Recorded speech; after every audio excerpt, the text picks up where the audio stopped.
ilmaan nama maraa kan uume rabbumaa Aadam abbaan namaa hundaa tokkichumaa fagaatu dhiyaatus wal gaheen achumaa rabbitu baay'isee waliin gayaalamaa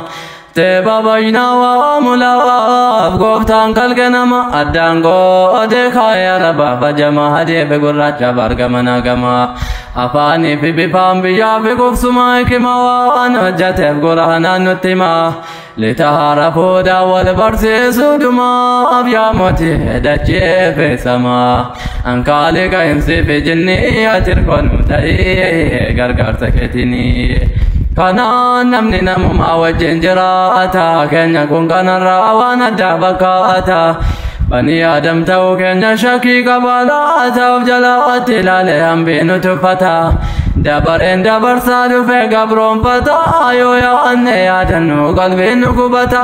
ibsuun fedha xiqqoo rakkina ummata yakka uumamaati yakkamne rakkata maali yakka uumamaan jettanii ilaata deebii qaba dubbeen fuulduraa mul'ata keessi keenya dhukkubsata damiidhaan nuti dheerannaanii atirkoonu ta'ee gargaarsa keetinii Wallu qabi yaa Rabbi mootii duniyaa diini atirkoonu ta'ee gargaarsa keetinii Wallu qabi yaa Rabbi mootii duniyaa diini atirkoonu ta'ee gargaarsa keetinii Nibeen keenya dalchaadha kamimna waan harkaanu qabu waa himachuu yaa'anna saboota hunda keessaa kophaatti ilaalamna uumama yakkamne irratti dhaanamna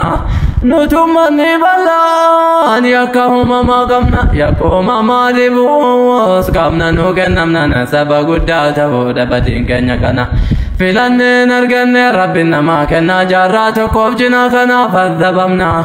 Kaleessa raastara kampannaan abbaarra darbe ilmaanii atirkoonu ta'ee gargaarsa keetinii sababa laataanee argamu yakkamne rabbiitu nuun fedhe filanneen arganne biyyaa biyyee keenyarra jiraachuu hagamne salphina guuganne mataa qaqqabanne kan durmoo al dubbanna barana salphanne